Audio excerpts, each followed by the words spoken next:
भावना तर काय, आता एका मुलीच्या भावना त्या तर मी कधी बोलत नाही, कारण त्या माझ्या वैयक्तिक भावना आहेत. पण आज मी जेव्हा सकाळी सकाळी एक ट्विट केलं आणि एक इंस्टाग्रामवर पोस्ट लिहिलेली आहे, तर त्या माझ्या मनातल्या भावना आहेत. त्या जरूर आपण पहा.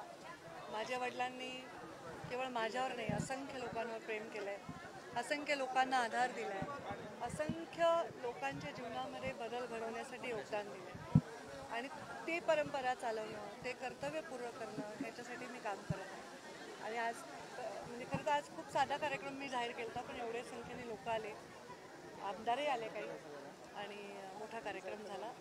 हे भाग्य आहे की मुंडे साहेबांच्या झाल्या 11 वर्ष झाले तरी लोक इतका प्रेम मुंडे साहेबांवर करतात. 14 तारखेला मंत्रिमंडळाचा विस्तार झाली का? तारीख झाली का डिक्लेअर? आता त्याची ऑफिशियली तारीख आम्हाला माहिती नाही आणि ऑफिशियली कोणाचं नाव आहे हेही आम्हाला माहीत नाही. हे केंद्रीय नेतृत्व ठरवेल. जेव्हा ते अनाऊन्स होईल तेव्हा तुम्हालाही कळेल. राज्यात महायुतीला मोठं यश मिळालं, याच्यासाठी तुम्ही देखील मोठे परिश्रम घेतले. जवळपास 30-35 सभा तुम्ही राज्यभरात घेतल्या. त्याची एक दखल म्हणून पक्ष मंत्रिमंडळात संधी मिळेल असं वाटतं. मी परिश्रम तर 14लाही घेतलेत, 19लाही घेतलेत आणि आत्ताही घेतलेत. म्हणजे आता तर मी मतदारसंघ माझ्याकडे नसतानाही मी घेतले आणि नक्कीच पक्षानेच सांगितलेलं काम आहे ते. मोदीजींनीच आम्हाला स्टार प्रचारक केलं आहे, मोदींनीच जबाबदारी दिली आहे. आमचे तिकीटही मोदीजींकडेच फायनल होतात. सगळे कोर कमिटीचे जे डिस्कशन असतात तर आमचे प्रधानमंत्री मोदीजी, आमचे नेते अमित शहा, JP नड्डा, राज्यातील आमचे अध्यक्ष बावनकुळे, देवेंद्रजी फडणवीस, हे सगळे आणि आमचे काही कोर कमिटीचे मेंबर, हे सगळे बसूनच निर्णय घेतात.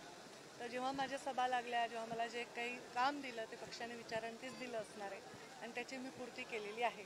त्याच्यामध्ये आमची कठीण लढाई लढून आमची नमिताताई निवडून आली आहे, मोनिकाताई निवडून आली आहे, असंख्य म्हणजे अगदी हिकमत उडाणांपासून ते आम्ही सभा घेऊन त्याच्यामध्ये 3-4 सभा सोडल्या तर बाकी ठिकाणी यश मिळालं. ते यश माझं नाही आहे एकटीचं, ते भाजपच्या कार्यकर्त्यांचं आहे, ते सगळ्यांचं संघटित असं काम आहे, ते यश आहे असं मला वाटतं.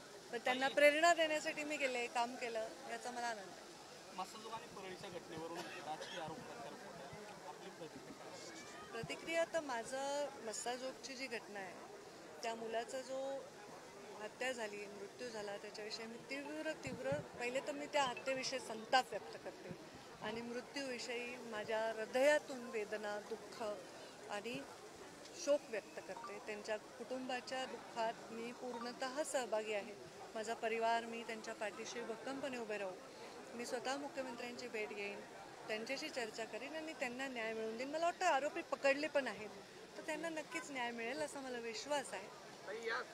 आणि जे इथे अपहरणाची घटना घडली त्याही बाबतीमध्ये चौकशी पूर्ण करू. या सगळ्या प्रकरणानंतर राजकारण तापलेलं आहे, अनेक नेते त्या ठिकाणी जाऊन भेटी देत आहेत. कसं बघता याच्याकडे? हे पहा, राजकारण तापलं नाही पाहिजे याची काळजी सगळ्यांनी घेतली पाहिजे. ही घटना दुर्दैवी आहे. त्या लेकराचा मृत्यू झाला, त्याच्या घरच्यांवर, त्यांच्या आईवर, परिवारावर दुःखाचा डोंगर कोसळलेला आहे आणि त्याच्यामध्ये दुःख याच्या पलीकडे मला तर काही दिसत नाही. आणि संताप, दुःख त्या लेकराचा जीव गेला त्याच्या परिवाराविषयी आणि संताप अशा प्रकारे का करणाऱ्या त्या दुष्ट लोकांविषयी. विरोधक असंही म्हणतात की बीडचा बिहार झाला. पुन्हा एकदा पूर्ण विरोधक आहे तिथे बीड जिल्ह्यामध्ये. असे आरोप होताना पाहायला मिळत आहेत विरोधकांना. माझं म्हणणे बीडची बदनामी कोणी करू नये. राज्यभरामध्ये घटना घडतायत, पण ह्याचं दुःख मला तेवढंच आहे. पण मला तरी वाटतं की आपल्या बीड जिल्ह्याचं चांगुलपण पण आपण बाहेर वाजवून सांगायला पाहिजे.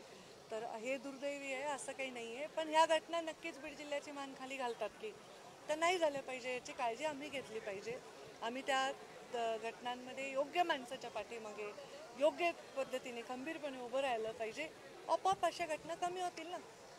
अगदी सत्ताधारी पक्षातील जे लोक आहेत, लोकप्रतिनिधी आहेत बीड जिल्ह्यातील, राष्ट्रवादीचे असतील, भाजपचे असतील, ते सुद्धा म्हणतात की बीडमध्ये कायदा व सुव्यवस्थेवर प्रश्न निर्माण असं त्याच्यावर त्यांना प्रश्नचिन्ह असेल तर त्याच्यावर ते प्रश्न निपटवण्यात येईल, त्याचा मार्गी लावण्यात येईल. ठीक.